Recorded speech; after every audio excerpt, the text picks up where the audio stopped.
6 বছর পর দেশে এসে একদিন পর একটা বাচ্চা মেয়ের মুখে আম্মু ডাক শুনে কপালে ভাঁজ পড়ে আরশি। বলা যায় সকাল সকাল যেন মাথায় বজ্রপাত হয়েছে। এই তো কিছুক্ষণ আগের ঘটনা। মাত্র গোসল করে ড্রেসিং টেবিলের সামনে বসে চুল শুকিয়ে নিচ্ছিল আরশি। গতকাল বিদেশ থেকে দেশে ফিরে প্রায় ক্লান্ত হয়েছিল। ঘুম থেকে উঠে মাত্র শাওয়ার নিয়ে একটু বাইরে যাওয়ার জন্য তৈরি হচ্ছিল। হঠাৎ করেই ঘরে ছুটে আসে একটা বাচ্চা মেয়ে। আম্মু তুমি এসেছো? আমার আসতে দেরি হয়ে গেছে। আব্বুর জন্য তো দেরি হয়ে গেল। হাঁপাতে হাঁপাতে আরশির হাত ধরে কথাগুলো বলছে 5 বছরের একটা ছোট্ট মেয়ে, ছোট্ট বাচ্চা মেয়ে। বাচ্চা মেয়েটার কথা শুনে কি বলবে বুঝতে পারছে না আরশি। কে তুমি? আর আমাকে আম্মু বলে ডাকছো কেন? তোমার আম্মু কোথায়? পিছনে ফিরে মেয়েটার মুখে আলতো করে হাত বুলিয়ে জানতে চাইলো আরাবিয়া। আর তুমি তো আমার আম্মু বলে 2 হাত মেলে কোমলে নেওয়ার আহ্বান জানালো।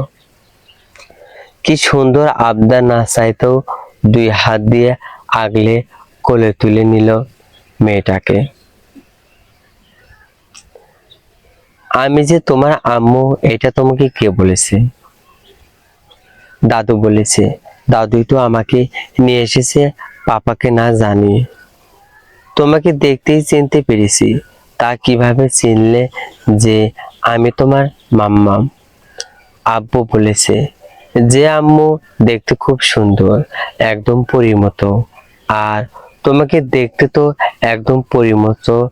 আর একটাও বলেছে আমার বার্থডেতে এর সময় তুমি আসবে। তা আজকে বুঝি তোমার বার্থডে? হুম।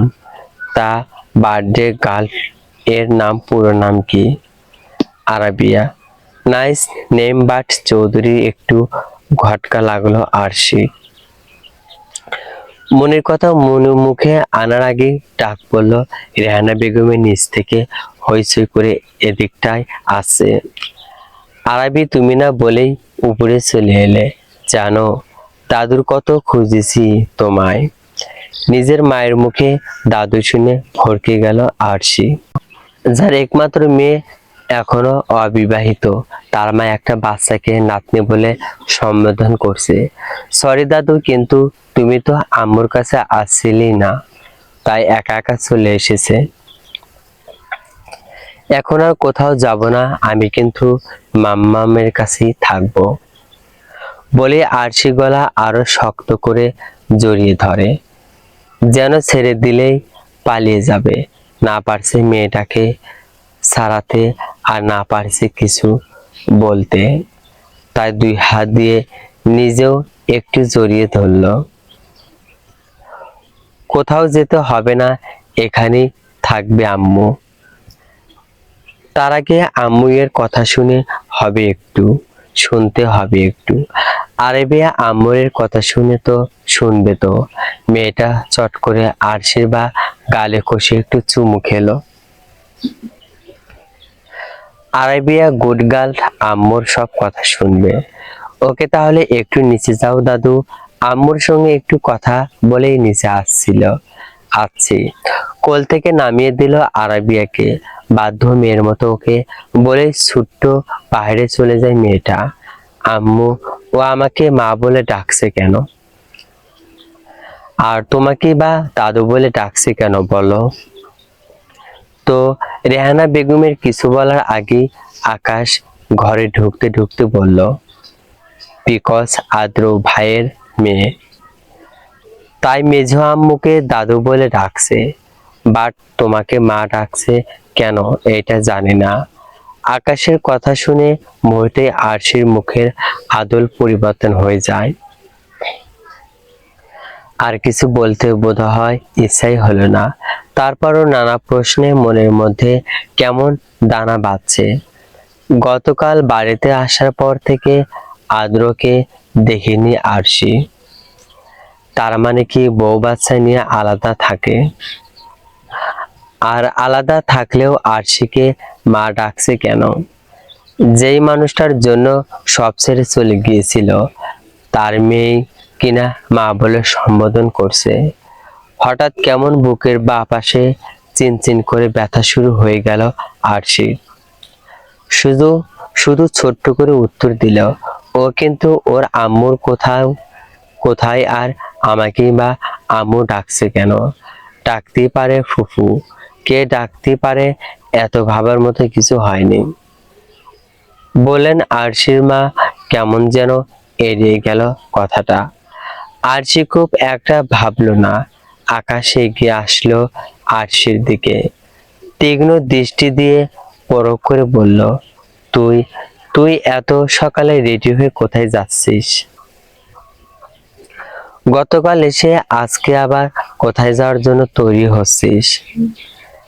আকাশের কথা শুনে রেহানা বেগম ও এতক্ষণে খেয়াল করলেন, সত্যি তো, আরো কোথায় যাচ্ছিস এত সকালে?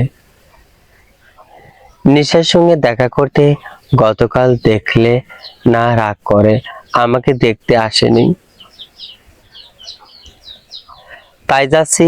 আমার কলটাও রিসিভ করছে না, বারবার কেটে দিচ্ছে। সে তো আমাদেরও রাগ করা উচিত, তোর সাথে আরো একদম ঠিক করেছে। ও একদম ঠিক করেছে, কিভাবে পারলে সবাইকে না বলেই দেশ ছেড়ে পাড়ি দিতে। বলতে বলতে রেহানা বেগমের চোখের কোণে পানি জমে উঠল। আরশির আসার আগে ঠিক করে রেখেছিল আসলে কোনো কথা বলবে না, কিন্তু ওই যে মায়ের মন, মেয়ে কেউ এত বছর পর দেখে কিছু বলার আগেই অঝোর ধারায় বৃষ্টি ন্যায় অভিমান হবে ঝরে পড়ে। মা, কান্না না করে আমার জন্য রান্না করো, তাড়াতাড়ি যেতে হবে, না হলে দেখা যাবে আবার কলেজের চলে গেছে। তাই নিচে গিয়ে খাবার তৈরি করো। রেহানা বেগম নিচে চলে যায়, না হলে দেখা যাবে মেয়ে তার না খেয়ে বেরিয়ে গেছে। এহম এহম পাশ থেকে গলা খাকারি দিল আকাশ। কি ব্যাপার, যক্ষা রোগীর মতো এরকম কাঁদছো কেন? আরু, আমাকে তো যক্ষা রোগী মনে হচ্ছে। ভুলে যাস না আমি তো সিনিয়র, একটু তো রেসপেক্ট দিয়ে কথা বলতে পারিস। আদ্র, এরকম করছিস কেন?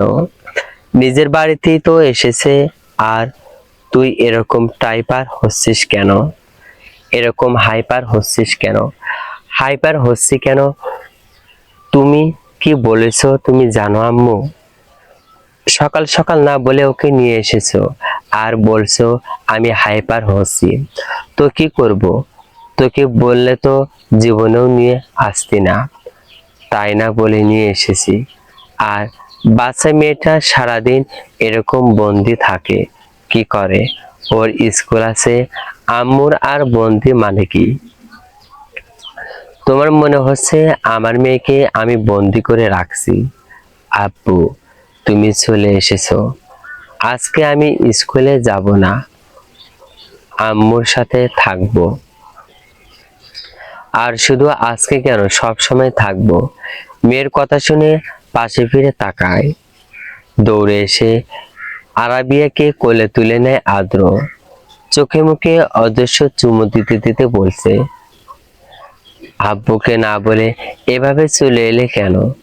আব্বু তোমাকে নিয়ে কথা কত টেনশন করেছি তুমি জানো। আর কখনো না বলে এভাবে আসবে না, তাহলে আব্বু কিন্তু খুব রাগ করবে। আর একা কখনো আসবে না, ঠিক আছে আম্মু? আরবি একা আসেনি তো আব্বু, ছোট দাদুর সঙ্গে এসেছে। নিচে চিল্লাচিল্লি শুনে ওপর থেকে নেমে আসে আকাশ আর আরশি। আদ্রকে দেখে বোঝাই যাচ্ছে হন্তদন্ত হয়ে ছুটে এসেছে। এইটুকু সময়ের মধ্যে কতটা অস্থির হয়ে ছুটে এসেছে। কই, গতকাল আরশি এসেছে শুনে তো এতটা অস্থির হয়ে আসেনি। আজকে ও নিশ্চয় আসতো না, শুধু মেয়ের জন্য এত ছটফট করে ছুটে এসেছে। মেয়ের জন্য এত ছটফট করছে, মেয়ের মায়ের জন্য আম্মু তুমি এসেছো, দেখো আব্বুও চলে এসেছে। আরশির দিকে তাকানোর প্রয়োজন মনে করলো না আদ্র। মেয়েকে কোলে নিয়ে হনহনিয়ে চলে যায়। আসার সময় যতটা তাড়া ছিল, যাওয়ার সময় যেন তার চেয়ে বেশি তাড়া। যাওয়ার পানে তাকিয়ে মলিন হাসলো আরশি। সবাই কেমন অদ্ভুত ভাবে তাকিয়ে আছে, যেন অপ্রত্যাশিত কোনো কিছু দেখেছে। আদ্রিয়ান চৌধুরীর আদ্র, যার আদরের আরেক নাম ছিল আরশি, যার সব আবদার পূরণ করার আরেক নাম ছিল আদ্রিয়ান চৌধুরী আদ্র, সেই মানুষটি আজকে অপেক্ষা করলো। অবহেলা অজ্ঞান দেখে সবাই আশ্চর্য হলেও বাড়ি দুই গিন্নি কেমন নির্বাক। এতক্ষণ ধরে সব খেয়াল করছিলেন তিনি কর্তা, এতক্ষণ ধরে সব খেয়াল করছিলেন তিন কর্তা। জামশেদ চৌধুরীর পাশে এসে দাঁড়ায়। ছেলেটা বোধ হয় একটু বেশি রেগে আছে, কিন্তু বড় কর্তা জামশেদ চৌধুরী বললেন, একবার ফিরে তাকালো না আদ্র ভাই, নিশ্চয় স্ত্রীকে খুব ভালোবাসে। আনিকা আপু নিশ্চয় বলে দিয়েছে আমার সাথে কথা না বলতে। ভাবতে ভাবতে চোখ বেয়ে গড়িয়ে পড়লো দুই ফোঁটা অশ্রু। কেউ দেখার আগে চট করে হাতের উল্টেটা দিক দিয়ে মুছে নেয়। মেজ কর্তা আমজাদ চৌধুরী আরশির বাবা কিছু বলার আগে আরশি বলে, তোমরা সবাই যেভাবে তাকাচ্ছ, মনে হচ্ছে আমি কোনো স্পেশাল কেউ। আমার মতো একজনের সাথে কথা বলতে হবে এমন কোনো বাধ্য বাধ্যবাধকতা আছে মনে হয়। ছেলেটা একটু বেশি বাড়াবাড়ি করছে। আব্বু আমাকে নিয়ে এলে কেন? আম্মুকেও নিয়ে আসো। আম্মুর সাথে এরকম করলে কেন? আম্মু নিশ্চয় খুব রাগ করেছে। তোমার আম্মু না আরাবিয়া, তোমার আম্মু নেই। আর তোমাকে কে বলছে ওটা তোমার আম্মু? আদ্র কথা যেন শুনতেই পাচ্ছে না মেয়েটা। আদ্র কোর থেকে নামতে অনবরত ছোটাছুটি করছে, বারবার কান্না করতে করতে বলছে, না না, ওটা আমার আম্মু, তুমি মিথ্যা বলছো। মেজো দাদু বলেছে ওটা আমার আম্মু। আম্মুর সাথে কথা না বলে চলে এলে কেন? আমি আম্মুর কাছে যাব আব্বু। আমি বলছি তো ওটা তোমার আম্মু না। তুমি তো বলেছিলে আমার বার্থডেতে আম্মু আসবে, আর আজকে তো আমার বার্থডে, আর তুমি আমাকে নিয়ে এলে কেন? আমি আম্মুর কাছে যাব, কোথাও যাব না। তুমি শুনতে ফেলেছো আরাবিয়া, তুমি এখন স্কুলে যাবে, বিকালে তোমাকে নিয়ে ঘুরতে বের হব। গাড়ির দরজা খুলে সামনে বসিয়ে দেয় মেয়েটাকে। হঠাৎ করে বের হয়ে যায় আরাবিয়া। আমি জানি উনি আমার আম্মু। আমি তোমার ওয়ালেটে আম্মুর ছবি দেখেছি বলেই বাড়ির দিকে দৌড়ে দেয়। আচমকা দুটো হাত কোলে তুলে নেয় আরাবিয়াকে। আমি জানি উনি আমার আম্মু, আর আমি তোমার ওয়ালেটের আম্মুর ছবি দেখেছি বলে বাড়ির দিকে দৌড় দেয়। আচমকা দুটো হাত কোলে তুলে নেয় আরাবিয়ার। দাদু ভাই, এরকম দৌড়াদৌড়ি করছো কেন? পড়ে যাবে তো। আর গুড কালেরা কখনো এরকম করে না। আরাবিয়াকে কোলে নিয়ে কথাগুলো বলল জামশেদ চৌধুরী। মেয়েটাকে কোলে নিয়ে আদ্রর সামনে এসে দাঁড়ায়। জামশেদ চৌধুরীকে দেখে রাগে যেন শরীর কাঁপছে। এরকম বিহেভ করার মানে কি আদ্র? আর ওকে এভাবে ধমকাধামকি করাই বা কি হয়েছে আমি বুঝতে পারছি না। তুমি কি ডিসাইড করে নিয়েছো নিজের মর্জি মতো চলবে? নিজের বাবার কথায় কোনো হেলদোল দেখা গেল না আদ্রর মধ্যে। দেখে মনে হচ্ছে কথা বলার বা শোনার কোনো প্রয়োজনই নেই। ছেলের এমন নির্লিপ্ত ভাব দেখে হতাশায় শ্বাস ফেললেন জামশেদ চৌধুরী। আলতোভাবে কাঁধে হাত রাখলেন। আমি তোমার বাবা হই আদ্র, যা হয়েছে ভুলে যাও। Past is past. অতীতকে আগলে রাখতে নেই, বিশেষ করে সেই অতীতে যা কেবল আমাদের যন্ত্রণা ছাড়া কিছুই দেয় না বা দিতে পারে না। ঝাপটা মেরে হাত সরিয়ে দেয় আদ্র। বাবার কথায় যে রাগের সাথে বিরক্ত হচ্ছে তা বুঝতে খুব একটা সুবিধা হলো না জামশেদ চৌধুরী। আমিও ওর বাবা হই, and I know very well what will be good for him. আর কি বললে অতীত ভুলে যেতে? হ্যাঁ হাই ফানি। ওকে ফাইন, ভুলে যাও ইজ অ্যান্ড এভরিথিং, বাট একটা কন্ডিশন আছে। জামশেদ চৌধুরী অবাক হলেন, তার সাথে যেন খুশি সীমা রইল না। বেশ উৎফুল্ল হয়ে জানতে চাইলেন, বল কি শর্ত? আমি তোর সব শর্ত মানতে রাজি, বিনিময়ে শুধু তুই আবার আগের মতো হয়ে যা। ফিরে আয় বাড়ি। আসবো, আবার ফিরে আসবো। তাহলে আমার অতীতের সময় সুখ সব ফিরিয়ে দাও, তাহলে সব ভুলে যাব। কি পারবে? Answer me. কি হলো, চুপ করে আছো কেন? তোমার একটা ভুলের জন্য 6টি বছর সাফার করতে হয়েছে আমায়। ইনফ্যাক্ট এখনো করছি। বলেই জামশেদ চৌধুরীর কোল থেকে এক প্রকার ঝাপটা মেরে নিয়ে নেয় আরাবিয়াকে। আমি জানি কিছু ফিরিয়ে দিতে পারবে না, আর আমি যতটা সাফর করতে হয়েছে ঠিক ততটাই তোমাকে। আর আমার আদরের ভাতি পুরো কথা কণ্ঠ নালীভেদ করে বের হওয়ার আগেই দৃষ্টি যায় গেটের কাছে, যেখানে প্রায় এক দৃষ্টিতে তাকিয়ে আছে আরশি। তখন না তাকালেও এখন তাকায় আদ্র। চোখের চিকন ফোমের একটা চশমা আরশি, চুলগুলো আগের তুলনায় বেশ বড়। কয়েক বছরে বেশ পরিবর্তন হয়েছে। তার সাথে পরিবর্তন হয়েছে গায়ের রং। আগে হলদেটে থাকলেও এখন যেন আগের তুলনায় বেশ ফর্সা। না চাইতেও চোখাচোখি হয়ে যায় দুজনের। আরশির সাথে সাথে দৃষ্টি সরিয়ে নেয়। আজ কেমন অদ্ভুত লাগে ওই চক্ষু পানে তাকিয়ে থাকলে। আরশির চোখ সরানোর সাথে সাথেই রাগটা যেন আরো এক চোট বেড়ে গেল।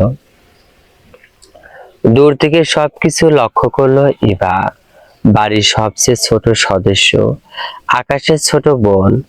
আদ্রমা একটা বাটি হাতে এগিয়ে আসে বাবা ছেলের দিকে। জেসমিন বেগমকে দেখে কোল থেকে নেমে যায় আরাবিয়া।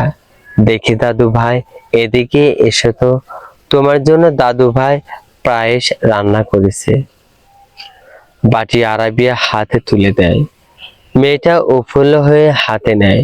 তারপর তারপর যার আরশির দিকে। আরশি বুঝল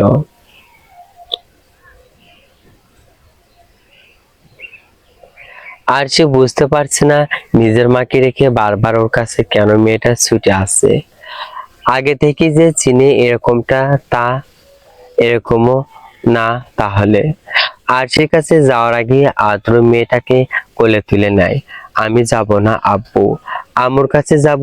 তুমি তো বলেছিলে আম্মু এলে আমরা এখন সঙ্গীত থাকবো। ও বাড়িতে আর যাবে না ভাইয়া আপনি। আরশির কথাটা বলার আগেই বাটিটা সজোরে আছাড় মারে রাস্তায় আদ্র। ভয়ে 2 কদম পিছিয়ে যায় আরশি। এতক্ষণ ধরে সব দেখে বাড়ির প্রতিটা সদস্য যেন একটুও অবাক হলো না। বাপ ছেলেকে নিয়ে দ্বন্দ্বতা আজও বুঝিয়ে পারল না কেউ। আরশি এতক্ষণ ধরে যেন একটা ঘরের মধ্যে ছিল। ঘোর কাটে আদ্র চিৎকার শুনে। বোঝার চেষ্টা করছে যে বাবা ছেলের একটা সময় ফ্রেন্ডের চেয়ে বেশি ফ্রি ছিল। তারা আজকে এতটা দূরত্ব বজায় রেখে চলে। এতক্ষণ মনে হয়েছিল হয়তো আরশি আসার কারণে হয়তো বাড়ি থেকে বউ বাচ্চা নিয়ে আলাদা থাকে, কিন্তু এখন তো সব কেমন গুলিয়ে যাচ্ছে। তবে এটাই ঠিক, আনিকা আপুর কথা ভেবে হয়তো আদ্র ভাই আরশিকে অ্যাভয়েড করছে। ভাবনা ছেদ ঘটে আদ্র চলে যাওয়ার গাড়ি পানে তাকিয়ে। আদ্র ভাই তোমার উপর হয়তো একটু বেশি রেগে আছে আর উপু, কিন্তু তোমার উপর এত রেগে আছে কেন বলো তো? ফিস ফিস করে বলল ইভা। ইভার কথা শুনে মলিন হাসলো। স্ত্রীকে বড্ড বেশি ভালোবাসে হয়তো, এই জন্যই তো আমার সাথে কথা বলতেও কষ্ট হচ্ছে ওনার। ভাবতে ভাবতে চোখ মুখে কেমন আধা নেমে এলো মেয়েটা। জেসমিন বেগম স্বামীর কাছে এসে দাঁড়ায়। আপনার জন্য আমার ছেলেটা আজকেও চলে গেল। আপনাদের বাবা ছেলের জন্য মান অভিমান এর মাঝে আমাকে কেন এত ভোগান্তিতে পড়তে হচ্ছে বলবেন? আমি কেন এত কষ্টের শিকার হব? আপনারা আপনাদের রাগ জেদ কি নিয়ে করলেন সেটাও বলছেন না আমার ছেলেটাকে। এবার অত্যন্ত ফিরিয়ে দেন। কান্না করতে করতে এক কদমে কথাগুলো বলল জেসমিন বেগম। সবাই কেমন দর্শক হয়ে আছে। এ আর নতুন কি? সবাইকে দেখে মনে হচ্ছে এরকম ঘটনা সবার নিত্যদিনের। বড় মা তুমি শান্ত হও। বড় আব্বুর কি করা আছে বলো তো? আর আদ্র ভাই বা বাড়িতে থাকে না। স্ত্রীর কথা শুনে যেন হাসি পেল খুব। সবাই ভাবছে আমার জন্য রাগ করে চলে গেল আজকে, অথচ আসল কারণটাই জানলো না। একটা রেস্টুরেন্টে বসে অপেক্ষা করছে আরশি। সকালে এত ঝামেলার মধ্যে বের হতে পারেনি। সবকিছু কেমন আর্দ্র লাগছে আসার পর থেকেই। বাড়িটা কেমন শ্মশান মনে হচ্ছে, আগের মতো যেন কিছুই নেই। ভাবনার মাঝে কে যেন পিঠে চাপড় মারে। আরো র আম সো হ্যাপি, কত বছর পর তোকে দেখছি। আমি সকাল থেকে ওয়েটে করেছিলাম, বাট তুই কল দিয়ে বললি বিকেলে দেখা করবি। জানিস কত প্ল্যানিং করেছি। বাদ দে, আগে বল আমার জন্য কি এনেছিস? নিশা বক বকানি শুনে মাথায় জোরে চাটি মারে। আরো ব্যথায় মৃদু শব্দে বেরিয়ে আসে মুখ দিয়ে। মায়ের এনেছি, এত বক বক না করে আমাকে ছেড়ে বস। এত ঝাপসা ঝাপটি করে গায়ে পড়া হ্যাবিট এখনো যায়নি তোর। সি আরু, কোথায় আমাকে দেখে আলিঙ্গন করে গালে কয়েকটা কষে চুমু খাবি তা না করে বলছিস আমি গায়ে পড়ছি। এই তোর ভালোবাসা আরু? জানিস তোর জন্য আমি ট্রান্সফার করে এখানে চলে এসেছি, আর তুই কিনা বলি টেবিলে থেকে মুখ ফিরিয়ে অন্যদিকে ফিরে বসলো। এই মেয়ের ফাজলামো ইহ জীবনও যাবে না। ভাবতেই মুখ গোল করে শ্বাস ফেললো। সরি, আর সত্যি কথা বলবো না। গায়ের উপর পরে যদি। নিশা মুখ ঘুরিয়ে তাকাতেই বলে, না মানে আর এভাবে বকবে না। কথাটা বলার সাথে সাথেই নিশা উঠে এসে চট করে গালে একটা চুমু খেয়ে নেয়। এই তুই ভালো হবি না স্যার, মুখটা পুরো নষ্ট করে দিলি। বলতে বলতে গালটা মুছে নেয় সে। তুই যাই বল, এইটা রেস্টুরেন্ট না, না হলে আরো কয়েকটা কিস করে নিতাম। তোর ভাগ্য ভালো একটা রেস্টুরেন্টে, বুঝলি? হুম বুঝলাম। বলতে বলতে ওয়েটার খাবার নিয়ে চলে আসে। তুই একটু বস, আমি একটু ওয়াশরুমে যাব। এদিকে আদ্র একই রেস্টুরেন্টে খেতে আসে। মেয়ের ফুড ভালো করতে মিটিং রেখে সারাদিন পুরো শহর প্রায় ঘুরে বেরিয়েছে,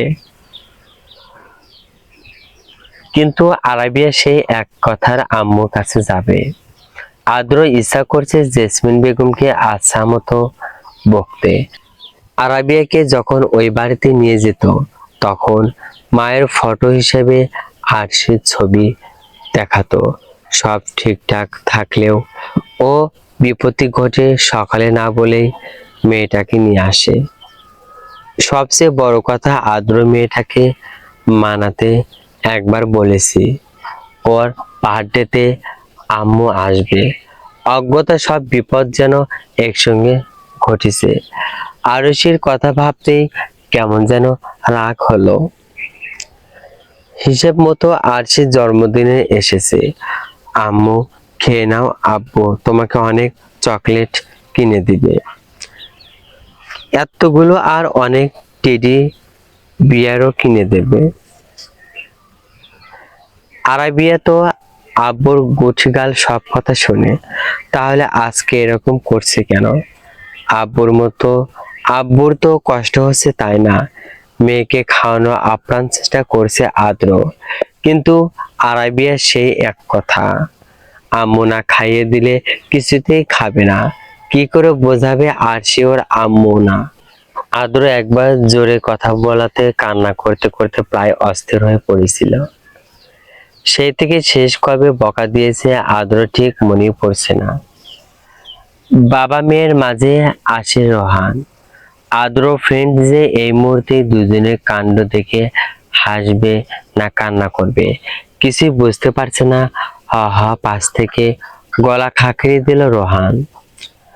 তোরা দুজনে না খেলে না খা, আমার জন্য অর্ডার কর। সারাদিন তোর কাজ সামলাতে সামলাতে আমি প্রায় শেষ, বলে গা এলিয়ে দিয়ে বসালো। আদ্র এতক্ষণ যাবৎ কিঞ্চিত বিরক্ত না হলেও এবার যেন রাজ্যের বিরক্তি সব টান দিয়েছে। তুই এখানে কি করছিস? কাজ কমপ্লিট করছিস নাকি? থাম ভাই থাম, তোর মতো বন্ধু যেন শত্রুও না হয়।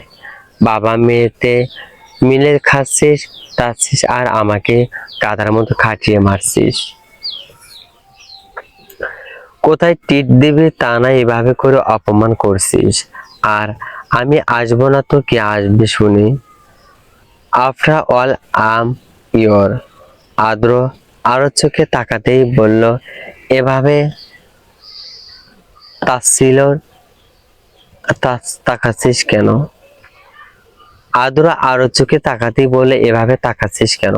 তোর বন্ধু এতটাই বলতে চাচ্ছিলাম, তুই কি ভাবলি? নয়টি বয় সবসময় দুষ্টু চিন্তা। রোহানের কথায় খুব একটা পাত্তা দিল না, না শোনার মতো করে রইল। আরাবিয়াকে খাবার মুখে দিতে যাবে তখনই একটা কল আসে। আম্মু তুমি এখানে বসো, আব্বু একটু কথা বলে আসছিল। চেয়ারে বসিয়ে দেয় মেয়েকে। রোহানের দিকে না তাকিয়ে বলে, আমার মেয়েকে একদম ডিস্টার্ব করবি না। আমাকে কি তোর বখাটে মনে হয় যে শুধু ডিস্টার্ব করব? মনে মনে আদ্রকে সখানে গালি দেয়। চাচ্ছ তুমি আব্বুকে ভয় করলে কেন? আব্বু ততক্ষণ গুড বয়, আরাবিয়াকে কত ভালোবাসে। রোহান একটা বক্স বের করে আরিয়ানের হাতে দেয়। এই নাও, বার্থডে উপলক্ষে আরাবি সোনার ছোট্ট গিফট। পছন্দ হয়েছে? আরাবিয়ার এমন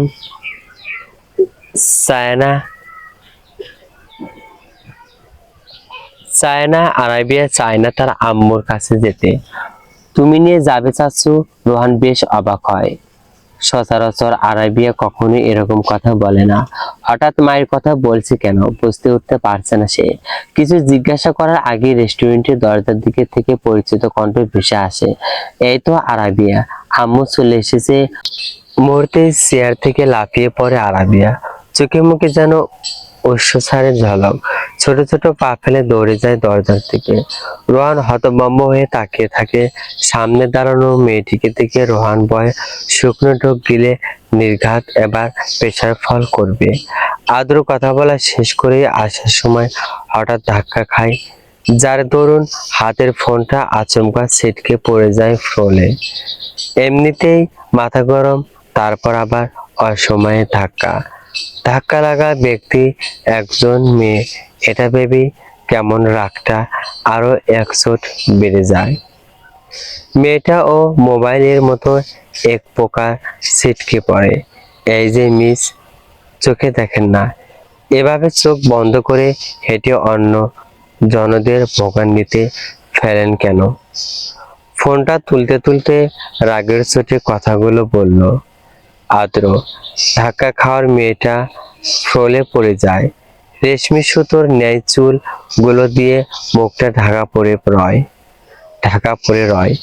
নিজেকে সামলে নিয়ে মেয়েটা বলে, আমার না হয় চোখ নেই, বাট আপনার চোখ কি নেই? বলতে সামনে তাকায় আরশি, লেখিকা কানিজ ফাতেমা। সামনে দাঁড়ানো ব্যক্তিকে দেখে মেয়েটা চুপ করে যায়। যার কাছ থেকে সরতে ব্যস্ত নিয়তি তার কাছে এনে দাঁড় করাতে তথস্থ। সরি, এক্সকিউজলি, আমি ঠিক খেয়াল করিনি আপনি হঠাৎ করে চলে এলেন। কথাগুলো বলতে বলতে আরশি কেমন তুতলিয়ে উঠল। আদ্র বেশ বিরক্ত হলো বারবার। কেন কেন ওর সামনে আসতে হয়? হঠাৎ চোখ গেল আরশির কপালে দিকটায়। আদ্র একটু একটু করে আরশির দিকে এগিয়ে যায়। আদ্রকে হঠাৎ এগোতে দেখে মেয়েটা কেমন ঘাবড়ে যায়। আদ্র এক পা করে এগোচ্ছে তো আরশি এক পা পিছিয়ে যাচ্ছে। হঠাৎ পিঠ ঠেকলো দেওয়ালের সঙ্গে। ভয়ে মেয়েটা চোখ মুখ বন্ধ করে নেয়। পকেট থেকে একটা ওয়ান টাইম ব্যান্ডেজ বের করে আরশির কপালে বা সাইডে লাগিয়ে দেয়। কপালটা কিঞ্চিত কেটে গিয়েছে, যদিও বেশ কিছু হয়নি। তারপরে আদর নিকট যেন অনেক কিছু চারিদিকে ভালো করে তাকায়। কিছুটা দূরে চশমাটা পড়ে আছে। একটু হেঁটে চশমাটা তুলে এনে আরশির হাতে ধরিয়ে দেয়। বেশ কিছুক্ষণ পর চোখ খুলে তাকালো আরশি। ততক্ষণে আদ্র দূরে সরে যায়। পিট পিট করে চোখ মেলে আদ্রকে একটু দূরে দেখে ভ্রু কুঁচকে যায়। লোকটা এরকম কেন? নিজেই আঘাত দেয়, আবার নিজে থেকেই প্রতিশোধ দেয়। আজও বুঝতে পারলো না লোকটা ঠিক কি চায়। চলে যাওয়ার জন্য পা বাড়াতেই আরশি ডাক দেয়, আদ্র। আদ্র ভাই। চলন্ত পা দুটো থেমে যায়। দীর্ঘ 6 বছর পর এই ডাকটা শুনতে পেল আদ্র। না চাইতেও তাই থামতে হলো। সকালে ভাইয়ের শুনেই রাগটা তরতর করে বেড়েছিল। আশকিমাং কাঙ্ক্ষিত ডাক শুনে সামনে আর এগোতে পারল না। পিছনে ফিরেই উত্তর দিল, কেউ যদি ভুলে যে থাকে তাহলে মনে করিয়ে দিছি 6 বছর আগে আদ্র ভাই মারা গিয়েছে। এখন আদ্র ভাই বলতে যাকে দেখছি সে কেবল আরাবিয়ার বাবা। আদ্রর মুখে হঠাৎ এমন কথা শুনে বুকের ভেতরটা মোচড় দিয়ে উঠল। যেই মানুষটার সুখের জন্য নিজেকে গুটিয়ে নিল, তার মুখে এমন কথা শুনে ঝরে পড়া অভিমান যেন আরো তীব্রতর হলো। আরশির ভীষণ রাগ হলো। যেখানে আরশির রাগ দেখানোর কথা সেখানে অনবরত আদ্র রাগ দেখিয়ে যাচ্ছে। লোকটা কিভাবে নিজেকে তাই আর ডাকলো না। নিজেকে আর কতটা কষ্ট দিলে মানুষটার শান্তি মিলবে সেটাই দেখবে আরশি। আদ্র যাওয়ার পানে তাকিয়ে রইল। টপ টাপ ঝরে পড়ল মুক্তোর ন্যায় 2 ফোঁটা অশ্রু কণা। আপনি খুব খারাপ আদ্র ভাই, খুব। আপনি সবসময় আমাকে কষ্ট দিয়ে শান্তি খুঁজে পান। এদিকে আরাবিয়া ছুটে যায় মা বলে পরিচয় দেওয়া মেয়েটার দিকে। রোহান বেশ অবাক হলো আনিকাকে দেখেছে। ঠিক গন্ধ শুকে শুকে চলে এসেছে। এই মেয়ের যেন গন্ডারের চামড়া। যতই অপমান করুক যেন বিরিয়ানি একটু পর পর এসে বলবে আর 1 প্লেট হবে। হতাশার শ্বাস ফেলে আদ্রর জন্য অপেক্ষা করে। এসে উইথআউট সাবান, ডিটারজেন্ট পাউডার ছাড়াই রোহানকে ওয়াসা করে দিবে আনিকা নামক ভাইরাসকে দেখলে। এই বন্ধু নামক হিটলার যতটা প্যারা দেয় নিজের ওয়াইফ ও বোধহয় এতটা প্যারা দেয় না। আরেবিয়া মামুনি, আম্মুর কাছে এসো, দেখো মাম্মাম তোমার জন্য কত গিফট এনেছি, কাম হিয়ার। আরেবিয়া থেমে যায়, আনিকাকে দেখে দু কদম পিছিয়ে রোহানের কাছে দৌড়ে এসে কোলে ওঠে। চাচ্ছ আমি ওনার কাছে যাব না, উনি খুব পচা, আমাকে খুব বকে। আনিকা এগিয়ে আসতে চাইলেও আরাবিয়া বলে ওঠে, চলে চলে যাও তুমি আরাবিয়া, তোমার কাছে যাব না, যাবে না। আরাবিয়া তার নিজের আম্মুর কাছে যাবে। আনিকা খানিক রেগে গেল, এইটুকু বাচ্চা মেয়েকে আজ পর্যন্ত বসে আনতে পারলে না, পারবে কিভাবে? ওর ট্রেইনার যে স্বয়ং আদিয়ান চৌধুরী আদ্র, মেয়েটা যেন বাবার পুরো জেরক্স কপি বিড়বিড় করে বলছে আনিকা। মনের রাগটা ধামাচাপা দিয়ে বলে, আমিও তো তোমার আম্মু। পুরো কথা বলার আগেই চোখ গেল রোহানের দিকে, যে এই মুহূর্তে ভ্রু কুঁচকে তাকিয়ে আছে।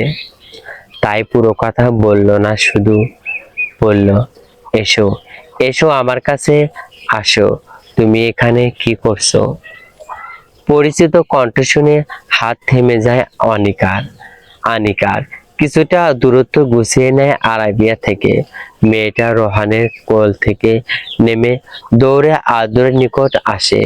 মেয়েটা আলগোছে সামলে নেয় আদ্র। আনিকা খানিকটা মিয়ে গেল, আজকে ওর বার্থডে, তাই ভাবলাম একটু listen Anika, last time warning দিচ্ছি আমি, এবং আমার মেয়ের কাছ থেকে দূরে থাকবে।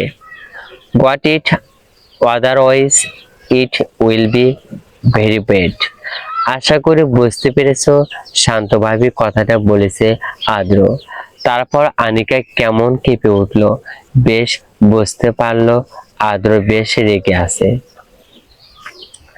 আরাবিয়ার জন্য নিজেকে কিছুটা দমিয়ে রাখার চেষ্টা করছে আদ্র। এটা বুঝতে খুব একটা অসুবিধা হয়নি আনিকার। আর কিছু বলার চেষ্টা করতে চেয়েও থেমে গেল। আদ্র একবার বলেছিল, দুটো মানুষের ক্ষেত্রে নো কম্প্রোমাইজ। আরদিয়ান চৌধুরী আদ্র মাত্র দুটো মানুষের জন্য সবকিছু করতে পারে নির্দ্বিধায়। একজন হলো আরাবিয়া, আর একজনকে ভাবতেই আনিকা তেতে ওঠে। ওই একটা মানুষের জন্য সবকিছু বারবার ভেস্তে যায়, শেষ মুহূর্তেই এসে সবকিছু কেমন হাতের মুঠোয় এসেও বাহিরে হয়ে গেল, যার ফল স্বরূপ এতগুলো বছর সাফার করতে হচ্ছে। দূর থেকে লক্ষ্য করলো আরশি। আনিকাকে দেখি বোধহয় আদ্র আরশিকে এড়িয়ে গেল। দূর থেকে পুরো কথা শুনতে না পেলেও এতটুকু বুঝতে পারলো কিছু একটা নিয়ে কথা কাটাকাটি হচ্ছে। হয়তো আরশির সাথে আদ্রকে দেখে ঝামেলা হয়েছে। ভাবতে ভাবতে মনটা বিষাদে ভরে গেল। নিজেকে আজও কেমন থার্ড পারসন মনে হচ্ছে আরশির, যে শব্দটার প্রতি বিরক্ত বিতৃষা হয়ে 6 বছর দূরে সরেছিল। আজকে যেন সেই শব্দটাই তাকে বারবার মনে করতে হচ্ছে। কেন এমন হলো? কেন কেন হঠাৎ কাঁধে কার যেন স্পর্শ পায়। চট করে নিজেকে সামলে নিল আরশি। লেখিকা কানিজ ফাতেমা, চল এখন থেকে অন্য কোনো রেস্টুরেন্টে যাই, এখানের খাবারের মান একদম ভালো না, খুব বাজে। জানিস, আমি আগে নিয়াজকে যখন এখানে খেতে আসতাম তখনও ভালো ছিল না। আমি কেবল কেন তোকে আবার ওইখানে আসার জন্য বললাম। আমি একদম ভুলে যাই সব। আচমকা ঘুরে নিশাকে ঝাপটে ধরলো আরশি। থেমে থেমে বলল, আমি কেন ভুলতে পারি না বলতো? কত কত ট্রাই করলাম, কিন্তু কিছুতেই যে পারছি না। 6 বছর দূরে ছিলাম, কারোর সাথে যোগাযোগ পর্যন্ত রাখলাম না। একটু থামলো আরশি। নিশা আলগোছে নিল আরশিকে। আরশি আবার বলল, তারপরেও কেন? কেন পারি না সামলে নিতে? কেন এ মানুষটাকে দেখলে এখনো সব গুলিয়ে ফেলি? এই মানুষটার অসুস্থতা জুড়ে আজ অন্য একজনের বিস্তার। হারাম যেন নিজেকে সামলে নিতে আমি বারবার ব্যর্থ হচ্ছি। তুই বড্ড ইমোশনাল আরু। এক কাজ কর, এবার 12 বছরের জন্য দূরত্ব বজায় রাখ বলে খিলখিলিয়ে হেসে উঠল। নিশার কথায় আর একটু শুরু করে জড়িয়ে ধরল মেয়েটাকে। তখন জড়িয়ে ধরায় কেমন খুঁত খুঁত করলি, কিন্তু এখন নিজেই আমার উপর ঝাঁপিয়ে পড়লি। জামাই দেখলে তোর নামে মামলা করবে। কান্নার মাঝে পিঠে চাপড় মারল আরশি। চোখ মুখ মুছে নিল। তুই আসার পর থেকে যতটাই মেরেছিস, এতটাও বোধ হয় আমার হাজবেন্ডও মারেনি। হঠাৎ একটা কল। বিল পে করতে যায় নিশা। আরশি একটু আগে বের হয়ে আসে। দেখতে চায় না ওই লোকটা কে, এত অপমান কেন করবে।